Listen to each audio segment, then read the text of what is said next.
오늘 요한복음 15장 마지막 부분을 교제하겠습니다. 15장 18절부터 읽도록 하겠습니다. 18절부터 25절까지입니다. 세상이 너희를 미워하면 너희보다 먼저 나를 미워한 줄 알라. 너희가 세상에 속하였으면 세상이 자기의 것을 사랑할 것이나 너희는 세상에 속한 자가 아니요 도리어 내가 너희를 세상에서 택하였기 때문에 세상이 너희를 미워하느니라. 내가 너에게 종이 주인보다 더 크지 못하다 한 말을 기억하라. 사람들이 나를 박해하였은즉 너희도 박해할 것이요 내 말을 지켰은즉 너희 말도 지킬 것이라. 그러나 사람들이 내 이름으로 말미암아 이 모든 일을 너희에게 하리니 이는 나를 보내신 이를 알지 못함이라. 내가 와서 그들에게 말하지 아니하였더라면 죄가 없으려니와 지금은 그 죄를 핑계할 수 없느니라. 나를 미워하는 자는 또 내 아버지를 미워하느니라. 내가 아무도 못한 일을 그들 중에서 하지 아니하였더라면 그들에게 죄가 없으려니와 지금은 그들이 나와 내 아버지를 보았고 또 미워하였도다. 그러나 그들을 기록한 바 그들이 이유 없이 나를 미워하였다 한 말을 응하게 하려 함이라. 감사합니다.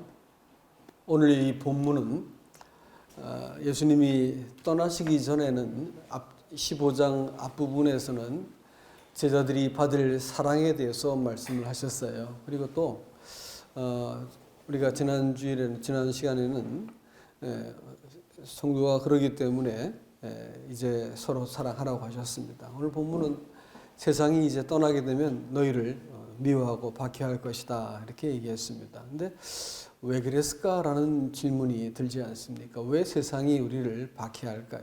그리스도인들은 대체로 착한데 또 이렇게 세상에 해코지하지 않는 사람들인데 왜 세상이 그리스도인들을 미워할까라는 것입니다.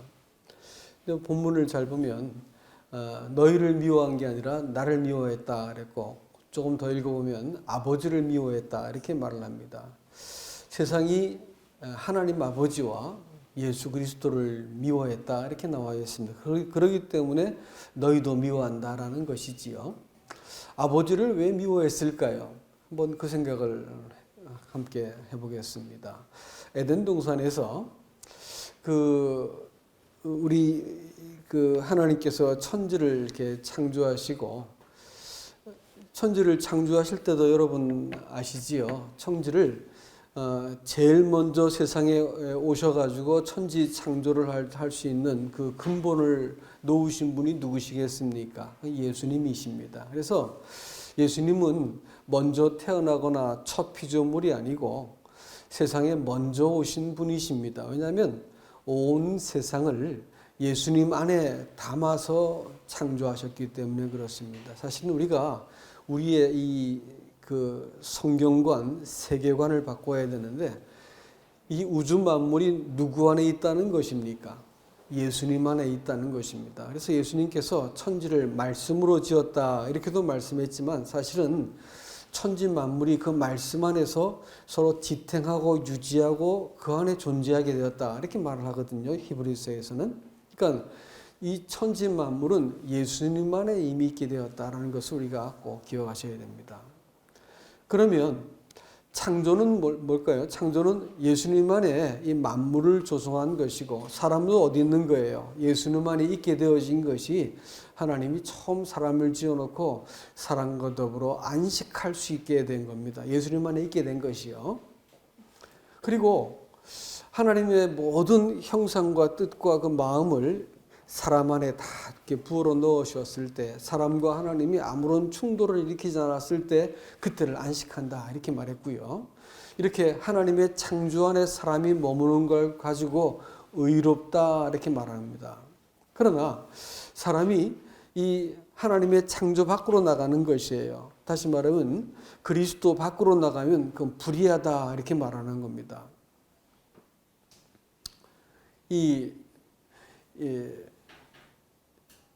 하나님이 사람을 이렇게 지어놓고 나서 사람에게 의사소통을 시도했습니다. 그리고 생명나무이신 그 하나님 예수 그리스도와 더불어 교제하는 사람 되기를 원하셨는데 사람이 여기에서 일탈한 것을 잘 아시죠? 사단이 뭐라고 말하냐면 하나님은 선과 의는 하나님께만 있다 이렇게 얘기했지만 사단은 뭐라고 말하냐면 아니야 너한테도 선이 있어 라고 말을 합니다. 그래서 그 이야기를 듣고 사람이 나한테도 선이 있다라고 하는 생각으로 하나님을 딱 떠나게 되어진 것이 죄의 시작이지요. 그러니까 죄의 그 결과와 양상이 어떻게 나타나냐면요.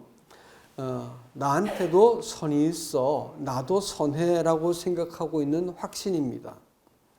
그리고 내가 선하다고 하는 것을 누군가 부정하는 것을 못 견디고 심지어는 하나님이 그렇게 해도 하나님한테 악다구니를 할 수 있습니다. 죄를 얼마든지 변명할 수 있고 또 제가 그랬어 라고 하면서 이렇게 아내를 팔아버릴 수도 있고요.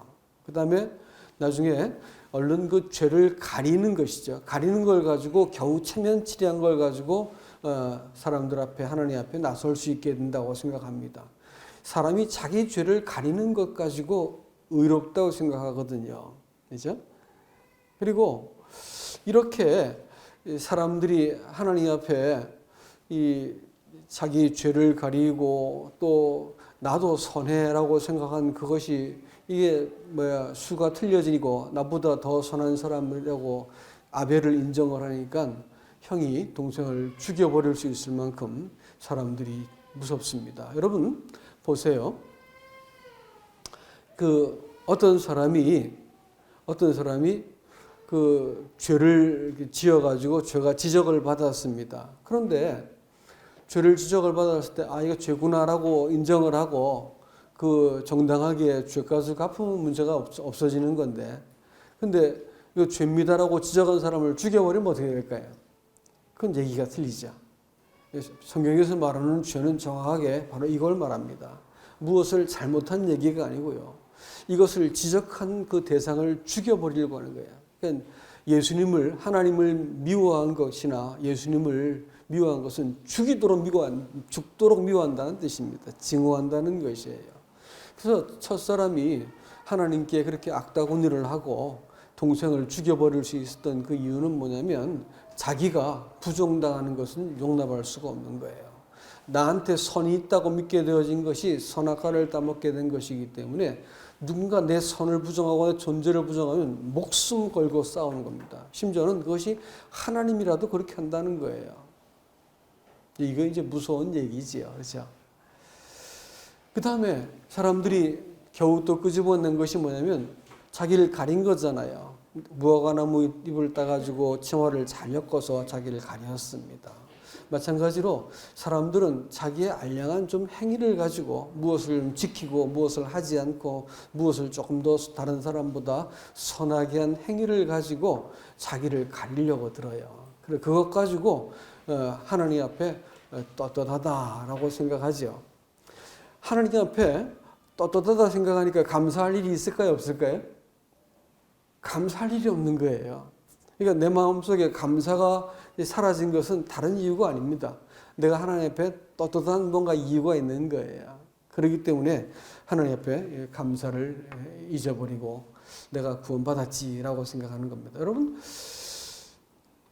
요한복음 7장 49절 볼 것 같으면 이스라엘 그 바리새인들이 어떻게 말을 하냐면 그 소경과 그 함께 된 사람들을 가지고 말하기를 뭐라고 얘기하냐면 저 사람들은 율법을 모르는 저주받은 사람들이다 이렇게 말을 합니다. 율법이라고 하는 것은 이스라엘 백성들한테는 구원의 길이었어요. 여러분 아세요? 율법이라고 하는 것은 그들의 구원의 길이었다고요. 율법을 모르는 사람들은 뭐예요? 구원을 모르니까 저주받은 사람들이라고요. 아시겠죠? 그러니까 이 사람들은 율법을 안다라고 말하는 것이 곧 구원이고 복이라고 생각했어요. 그 다음에 이스라엘 백성의 시조가 누굴까요? 아브라함 아닌가요? 그렇죠? 아브라함이죠. 아브라함이 믿음으로 구원받았나요? 행위로 구원받았나요? 믿음을 은혜로 구원받은 사람이에요. 그러면 그 자손들은 뭘까요? 그들이 아브라함 자손이라고 철떡같이 묻었잖아요. 그러면 그 자손들은 무엇로 구원받은 사람들이에요? 은혜를 믿음으로 구원받은 사람들이라고요, 사실은요. 근데 다 같이 한번 히브리서 말씀을 볼까요? 히브리서 2장으로 갑니다.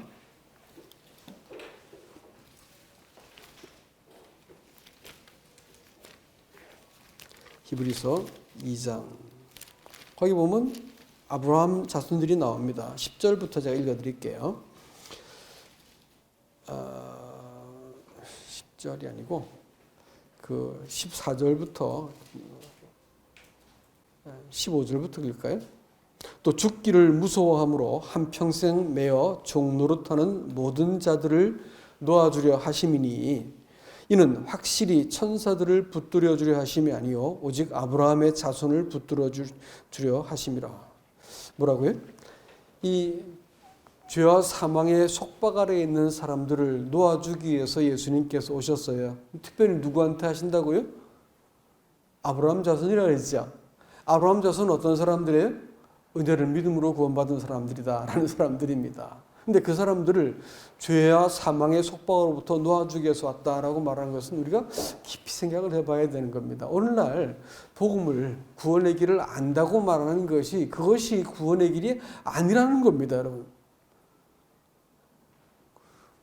이 사람들도 구원의 길을 잘 알았던 사람들이에요. 그러나 예수님께서 그들한테 이 속박으로부터 건져내시기 위해서 한 가지 일을 하셔야 돼요. 왜냐하면 이 사람들은 율법의 속박 아래 있던 것이 아닙니다. 죄의 속박 아래 있던 거예요. 죄의 속박이라고 말하는 것은 그 처음 사람이 하나님 앞에서 서게 되어질 때 그 무법함, 내게도 선이 있다라고 믿었던 것이고요. 또 자기가 잘못했다 이렇게 말을 하니까 동생도 죽이고 하나님에도 악다구니할 수 있는 이 사람의 무서운 이 본성이 있었기 때문에 이 사람을 하나님께서 일단 은혜로 구원하기 위해서 옷을 만들어서 덮어는 주었습니다. 그런데 이 사람의 속에 있는 사람을 상대하셔야 될 거 아닙니까? 그래야지 사람이 구원을 받지요. 그렇죠? 그러기 위해서 하나님께서 어떻게 아브라함을 통해서 그렇게 일방적인 구원의 약속을 하시고 나서 430년 후에 뭘 줍니까? 율법을 주세요. 율법을 주셔가지고 사람한테 하나하나 비추어 주는 겁니다. 너희 잘못됐지. 다 이게 들키게 만들어주는 거예요. 그랬더니 사람의 본성 안에 있던 것이, 숨어있던 것이 이게 죄구나라는 것이 들켜버리는 겁니다. 그러니까 그것을 안 들키기 위해서 할 수 있는 일이 뭘까요? 안 그런 척하고 표정 관리하는 수밖에 없죠. 그렇죠? 예? 안 그러면 율법의 기준을 끄집어 내려가지고 자기 수준에 맞추는 수밖에 없습니다. 그래서 겨우 이렇게 무엇인가 예식을 좀 드려주고 제사를 좀 드려주고 이런 것을 가지고 나 선민이야 이렇게 믿는 거예요. 오늘 마찬가지로 어떤 좀 확신 좀 가지고 구원의 확신 예배 좀 드려주고 나 구원받았어. 얼마든지 그럴 수 있어요. 얼마든지. 아브라함 백성들하고 똑같은 거예요. 예? 우리도 아브라함 자손이죠. 근데 누가 참 아브라함 자손인지는 하나님께서 자꾸 물어보시는 거예요. 누가 참 아브라함 자손인지를 확인하고자 하신다고요. 오늘날 교회 안에서도 분명히 두 종류의 사람들이 있습니다. 이 안 것을 가지고 하나님 앞에서 이 큰 확신을 가지고 나 구원받았어라는 이 선민의식을 갖고 있는 사람들이 있고요. 그 다음에 자기 기준을 이렇게 그 율법과 자기 의를 가지고 이렇게 나 이만큼 했어. 이만큼 믿으니까 이만큼 교회에 나와주고 이만큼 성경도 알고 이래가지고 자기 행위의 그 기준에 근거해서 정죄받지 않을 만큼 수준을 유지하고 있으면 내가 구원받았다고 믿는 사람들입니다. 그런데 예수님께서 말이죠. 바로 이 사람들을 찾아가셔가지고 참빛으로 찾아오셔가지고 사람들의 죄를 낱낱이 고발하기 시작하는 거예요. 너가 잘못되었다는 겁니다. 그렇게 하면 너 망하는 길이고 너 그거 사실을 너 어둠의 권세 가운데 속한 자다. 너 저주받은 자다. 첫사람이 그 어둠의 권세 아래 하나님을 분리한 사람들이 모여가지고 나라를 만든 게 사망이란 나라거든요. 사망의 권세 잡은 자 아래 있던 사람들이 본능적으로 하는 것이 뭐냐면 죄를 변명하고 자기 선을 주장하고 이 확신 가지고 하나님을 이겨먹으려고 드는 것이 다 이 저주받은 사람들이거든요. 근데 예수님께서 다시 오셔가지고 사람들한테 그걸 말하는 거예요. 구약 시대 때도 율법 가지고 하나님의 그 기준을 이렇게 이야기하면 다 돌로 맞아 죽었습니다. 한 사람도 예외 없이 선지자들은 다 돌로 맞아 죽은 거 아시죠? 예수님까지도 하나님의 아들이 오셔가지고 참빛이 오셔가지고 사람들이 이 허위를 다 들추어내고 사람들이 가진 기준이 잘못됐다 말하고 하나님으로부터는 그 기준을 얘기하기 시작하고 하나님으로부터 난 자가 이런 것이다라고 말하면서 지금까지 믿어왔던 모든 것들을 부정해버렸어요. 그러니까 가만히 있겠어요? 가만히 있지 않죠. 예전에 아벨을 죽였던 것처럼 예수님을 살해하고 만 것입니다. 이제 예수님께서 우리를 다시 그 세상에 보내시는데 너희도 똑같이 핍박을 받을 거야 이렇게 말씀하십니다. 여러분, 요한복음 15장에서 예수님께서 포도나무고 우리는 가지라고 했는데 오늘 아침 말씀을 이렇게 묵상을 하는데 그것이 다르게 저한테 읽혔어요. 예수님께서 생명나무고 너희는 가지니라는 겁니다. 그 예전에 생명나무를 버리고 사막나무, 선악을 알게 한 나무에 그 열매를 주워 먹고 그 인생을 평생 동안, 여러분 평생 동안 이 하나님 앞에서 나도 선하다라고 내게 선이 있다라고 믿고 행동한 사람들은 평생 동안 하나님의 법 자체를 거절했기 때문에 하나님의 권위 자체를 거절하고 하나님의 기준 자체를 거절했기 때문에 이 사람은 뭘 해도 죄인지 아세요? 무엇을 해도 다 죄가 됩니다. 선을 해도 죄가 되는 거예요. 그러니까 진짜 예수 믿기 어려운 사람은 뭐냐? 어떤 사람들이냐면 자기가 선하다고 믿는 사람들은 진짜 예수 믿기 힘듭니다. 사실은 말이죠. 이 사람이 뭘 해도 죄가 되는 것이기 때문에 이 사람 자체가 죄가 되는 겁니다. 이 사람 자체가 죄가 되는 거예요. 뭘 해도 죄인인 거예요. 그런데 이 사람들한테 지금까지 지은 죄, 앞으로 지은 죄 다 용서한다고 이 사람이 바뀌겠어요? 그렇게 해서 바뀌는 게 아니에요. 죄 사함 받은 걸 가지고 그걸 깨달았다고 구원받았다 말하는 사람들은 그 착각을 하는 거예요. 이 사람 자체가 죄고 뭘 해도 죄인인데 어떻게 이 사람이 죄 사함 받은 걸 깨달았다고 그 구원을 받겠어요? 하나님의 은혜가 이해가 안 되는 것입니다. 아직까지는. 자기가 정말로 하나님 앞에서 자기 전 존재가 죄인이라는 걸 깨닫기 전까지는 사람들은 끊임없이 뭘 주장하냐면 내가 선민이다라는 걸 주장해요. 구원의 확신을 주장하고. 또 뭘 주장하냐면 내가 이렇게 이만큼 선한 사람이야라는 것을 끄집어내가지고 자기를 변명하는 거예요. 예수님께서 이런 사람들을 깨뜨리기 위해서 오셨어요. 예? 유대인들이 그렇게 해서 그 예수 그리스도로 오셔가지고 그 말씀을 계속해서 지적을 하시니까 예수님을 미워했습니다. 예수님을 마침내 죽여버리고 말았죠. 자, 그렇다면 우리가 처음부터 이 생명나무로 계셨던 예수 그리스도, 요한계시록에 가면 생명나무 실과를 먹게 될 것을 말하고 그분께서 곧 생명나무라는 것을 알 수가 있습니다. 근데 우리를 생명나무의 그 가지라고 이렇게 불러주셨어요. 우리가 그 포도나무라고 말씀하시는 그것은 열매를 맺음을 강조하기 위해서 포도나무 이렇게 말씀하셨지 사실은 이것이 생명나무라는 뜻입니다. 그래서 어떤 열매를 맺는가 이렇게 보았더니 네가 참 그 생명나무에 접붙임을 받은 사람이구나 아니구나를 알 수 있다라는 겁니다. 그래서 그리스도인들은 근본적으로 생명나무에 접붙임을 받은 사람들은 하나님의 계명을 마음으로 사랑하는 존재라고 제가 앞부분에 말씀을 드릴 때 말씀드렸습니다. 그리고 기본적으로 예수님께 그 생명나무에 접붙임을 받은 사람들은 같은 뿌리에서 난 사람들을 어떻게 한다고요? 사랑하게 되어 있습니다.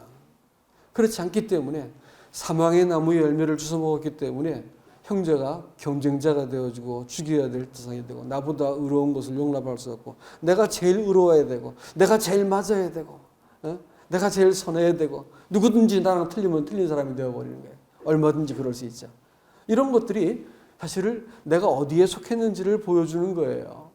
신앙이 어떤 나무에 속했는지를 볼 것 같으면 어떤 열매를 맺는지가 드러나거든요.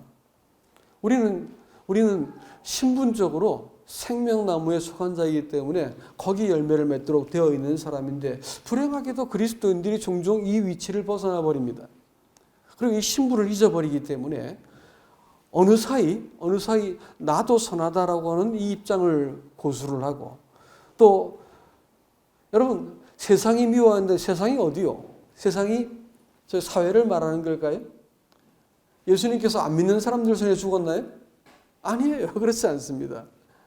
믿는 사람들, 하나님을 잘 섬기는 사람들 손에 죽었어요. 그렇다면 이 말씀이 오늘날 교회가 이 말씀을 증거하기 시작할 때 교회 안에도 육적인 신자가 있고 영적인 신자가 있어요. 우리는 또 얼마든지 육적인 자리로 떨어지기도 하는 사람들입니다. 그러면 사실 우리 안에도 두 종류의 그 싸움이 있는 거 아시죠? 우리가 그리스도와 함께 그 십자가의 죽은 자로 내가 처신하고자 하는 내적인 음성이 있고요. 또 한쪽의 음성은 틀림없이 그 안에서 하나님을 향해서 형제를 향해서 이렇게 항변을 하고 미워하고 경쟁하고 이겨먹어야 되는 존재로 생각하는 이런 마음이 있는 것입니다. 세상은 우리 마음 안에도 있고요. 교회 안에도 있어요. 아시겠어요? 물론 세상에서도 우리는 불이익을 받습니다. 왜냐하면 예수가 하나님이라고 말하니까 예수만 하나님이라고 말하기 때문에 그들이 싫은 거고요. 그다음에 그리스도인들이 이 세상과 다른 가치로 살아가고 다른 목적으로 살아가는 걸 볼 것 같으면 이것은 세상이 바라볼 때 사망의 냄새가 나는 겁니다. 나도 저렇게 사실 살아야 되는데 하나님이 계시다면 저래야 될 텐데 라고 하는 것을 우리를 보면서 세상 사람들이 보고 정죄를 받게 된다는 것입니다. 이 사망에 이르는 냄새입니다. 그런데 교회나 우리 자신이 세상과 별반 차이가 없으면 어떻게 될까요? 그건 사람들 손에서 다 모아다가 불자롱을 받는다 이렇게 말하게 되면 저주에 가까운 것입니다. 그리스도인들이 만일 세상과 같은 가치관과 별 차이가 없다라고 할 것 같으면 세상에 주는 틀 속에서 같이 갇혀가지고 이렇게 같은 어떤 수준으로 살아야 한다 할 것 같으면 우리는 어쩌면 생명나무에 접붙임을 받지 않은 자일 수 있기 때문에 그렇습니다. 생명나무에 접붙임을 받고 우리를 가지라고 명령하신 그분께서 끊임없이 아버지의 손길이 우리를 가지를 들어 올려가지고 열매 맺게 만들어 주시는데 끊임없이 우리는 그것을 부정하고 하나님의 아들 안에 사는 것을 거절하는 구원이라고 하는 말이 창조가 아들 안에 지어놨기 때문에 아들 안에 들어가는 게 구원인 거 아시죠? 그러니까 침례를 그리스도 안으로 받는 것이고 그리스도 몸 안에 구원을 우리가 들어오는 것을 우리 침례라 부르지 않습니까? 떡을 떼는 것도 내가 그리스도의 것이고 그리스도의 몸이라는 것을 고백하는 것이고요. 창조와 마찬가지로 구원도 그리스도 안으로 들어가는 것이에요. 하나님께서는 그리스도만 받으세요. 그리스도의 의만 받는 거라고요. 그리스도의 밖에 나가는 것은 뭐가 돼도 불인 거예요. 뭐가 돼도. 우리 인생이 그리스도 밖에 내가 어떤 내 경영과 힘과 내 꾀를 가지고 어찌어찌 인생을 내가 할 수 있다고 믿는 것은 다 죄가 됩니다. 하나님께서 다 물어버리실 거예요. 그리스도 밖에서 내가 계획한 모든 삶은 다 사실은 사망과 죄를 위해서 열매 맺는 거예요. 다 죄를 위해서 열매 맺는 거라니까요. 다 허무한 거예요. 불어버리면 다 날아가는 거라고요. 틀림없습니다. 그리스도 밖에서 내 인생을 계획하고 그것이 나라고 믿고 있던 그 모든 것은 싹 날아가 버릴 거예요. 그리스도 안에서 내가 그리스도의 것으로 내 인정받고 그리스도 안에서 내가 나 자신을 인식하고 있는 그게 나거든요. 거기 안에서 내가 계획도 세우는 것이고 그 안에서 소원도 품는 것이고 우리 인생을 우리가 거기서 발견되는 것이 그것이 구원인 거예요. 그리스도 아닙니다. 안. 그런데 많은 사람들이 이 점에 있어가지고 그 오해를 하는 거예요. 내가 깨닫고 안 것 가지고 구원이라고 생각하고 내가 갖고 있는 어떤 기준만큼 내가 무언 지킨 걸 가지고 내가 잘 믿어라고 생각하고 있는데 여러분 그렇지 않습니다. 그것은요 그 사망나무 열매 먹고 먹은 사람들의 보편적인 증상입니다.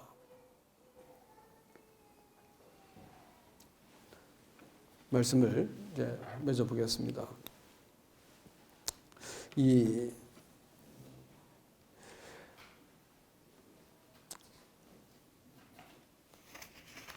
주님이 우리를 이와 같이 너는 나와 따로 존재하는 게 아니고 내 일부다라고 이렇게 말씀하시고 우리를 버려두지 않고 함께 있다고 말씀하시고 가지라고 말씀하시고, 이 앞에 요한복음 15장에 나타나는 말씀은 절절히 우리 하나님께서 우리와 분리될 수 없는 사랑의 대상인 것 말씀해 주셨습니다. 그렇기 때문에 너희가 꼭 서로 사랑해야만 이 세상을 살아남는 것이고, 너희가 서로 사랑하는 것이 네가 생명나무에 속한 자라는 것을 증명하는 것이다, 이렇게 말씀하세요. 그러니까 우리가 사랑하지 못하면 우리는 그리스도의 몸 안에 있지 않는 자들이고 우리가 생명나무에 속한 자가 아니라는 것을 반증하는 것이 되는 것입니다. 그리고 세상에 나가서 또 우리가 삶을 살아가면서 우리 자신과 주변 옆에 사람들과, 아니 심지어는 교회 식구들로부터도 핍박을 당하게 됩니다. 우리가 정말로 말씀에 순종을 하고 우리 안에 있는 그 생명으로 우리가 살려고 할 것 같으면 반드시 충돌을 일으키고 핍박을 받는다, 이렇게 말합니다. 부부 사이도 마찬가지. 부부 사이도 이런 일은 피해갈 수 없는 일입니다.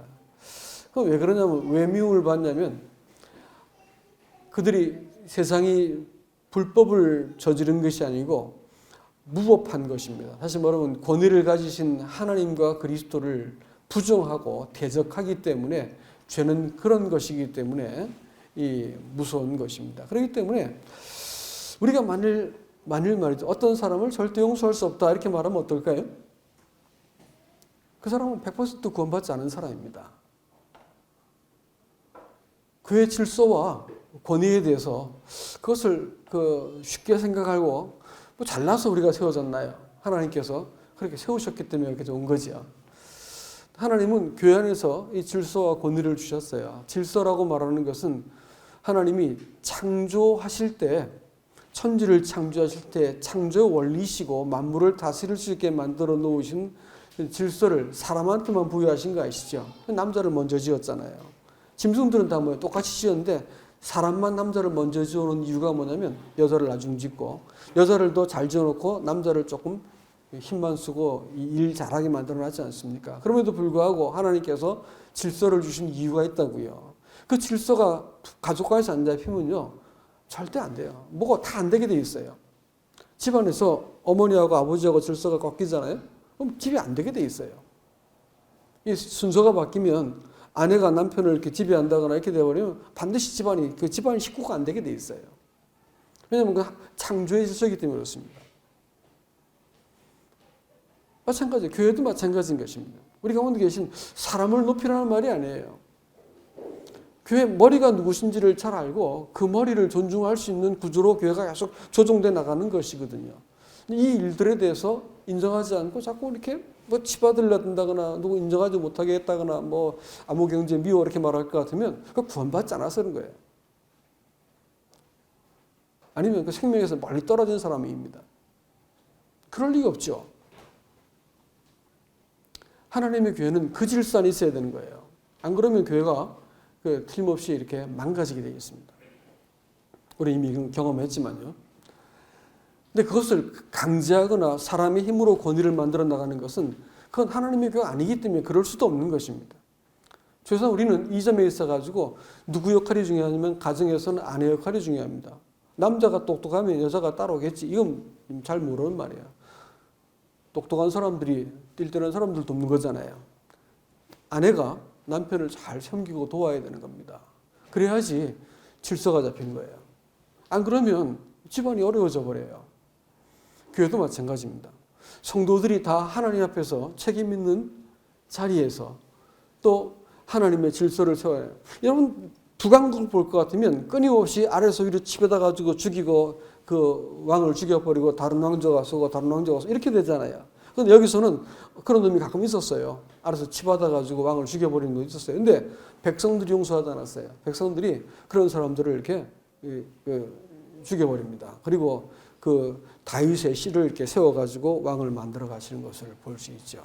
그러니까 회중이 하나님을 경외하는 사람들이 있었던 것은 남왕국이었다고요. 물론 모형이기 때문에 여기도 망하긴 했지만, 이거 원리는 정확한 겁니다. 하나님의 교회는 이 각 모든 성도들이 하나님 앞에서 하나님을 경외하고 책임 있는 이 제사장으로서 교회가 모여진 교회인지, 아니면 이 탑다운 방식으로 피라미드까지 교회가 구조가 되어가지고 이 사람 세면 아래서 이게 먹고 이래가지고 교회가 힘에 의해서 만들어지는지 볼 것 같으면 하나님의 교회인지 아닌지를 보는 거예요. 혹시 그런 일이 하나님의 교회에서 일어난다 하더라도 교회가 질서를 다시 잡고 그다음에 그리스도가 머리가 되기 위한 구조로 교회가 이렇게 진행이 되는 것이 성경적인 교회인 것입니다. 이 질서가 안 잡히면 교회는 존재할 수 없는 거예요. 또 사랑도 마찬가지죠. 교회가 사랑을 증명해야 되는 겁니다. 사실 사랑하기 어렵잖아요. 옆에 있는 사람들 보세요. 얼마나 부담스러운가. 돌아보시라고요. 네? 옆에 있는 계신 분들 보시라고 얼마나 부담스러운가. 부담스럽죠? 부담스러워요. 근데 사랑해야 돼요. 사랑하지 않으면 우리가 죽어요. 사랑하도록 부르심을 받았다니까요. 기다려줘야 되고요. 용납해야 되고요. 하나님이 저 사람의 인생에서 저렇게밖에 할 수 없는 것이 있겠구나 생각해서 기다리는 거죠. 하나님께서 이 사랑할 수밖에 없고 사랑하도록 운명 지어졌기 때문에 사랑하는 거예요. 그래서 하나님이 이 사랑이 이 세상 사람들은 사랑할 만해야 사랑하잖아요. 그런 사람 어디 가든지 다 있어요. 너 없으면 죽고 못 살아 했다가도 나중에 왼수같이 헤어지는 것이 이 세상 사랑이고요. 하나님의 교회 사랑, 참된 부부 사랑도 말이죠. 어느 날 아내가 남편이 왼수 같아요. 그런데 하나님께서 사랑할 수밖에 없는 운명으로 짝지어줬기 때문에 내 당신을 사랑합니다. 그렇게 될 때 그 굳고 모진 건방진 사람들의 마음이 꺾이는 거예요. 그리고 우리가 믿는 하나님에 대해서 귀를 기울이게 되어지고 겸허한 마음을 갖게 돼요. 믿음을 찾는 겁니다. 싸워서는 안 돼요, 여러분. 절대로 못 이겨먹습니다. 절대로 못 이겨먹어요. 하나님의 원리가 사망의 원리를 이겨야 되는 것이지 내가 뭐 힘 가지고 똑똑한 말 가지고 논리 가지고 이겨먹는다고요? 절대 안 돼요. 이겨먹으면 관계도 멀어져 버려요. 지면 그래도 관계랑 붙어있는데 내가 이겨먹잖아요? 관계도 깨져요. 여러분 아세요? 져줘야 됩니다. 지고 이 사랑의 원리는 똑똑한 사람들이 져주는 거예요. 섬겨주는 거라고요. 교회는 그런 것입니다. 그래서 가정도 마찬가지고요. 아내들이 져줘야 됩니다. 좀 못나게 굴어도 져주고 시작하면 어느 날 철들잖아요. 그죠? 그리고 그렇게 해서 남편이 설 수 있으면 그 복 받는 겁니다. 교회도 마찬가지입니다.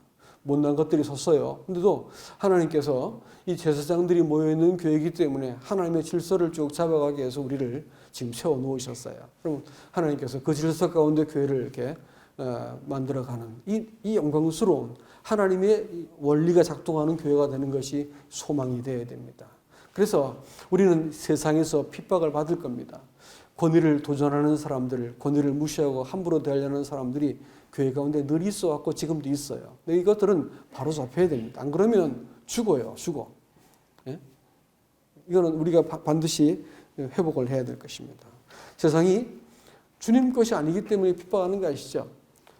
핍박을 받지 않는 사람들은 지 멋대로 하는 사람들이고 주님 것이 아니기 때문에 세상이 신경 쓰지 않는 거예요. 그러나 우리가 주님 것이 되면 세상이 우리를 핍박하기 시작합니다. 부디 몸된 교회가 이 거룩한 하나님의 원리에 의해서 교회가 세워지길 원합니다. 우리는 생명나무 붙은 가진 거 기억하시고요. 우리는 사랑할 수밖에 없는 운명을 받고 태어난 사람들인 거 기억하시고요.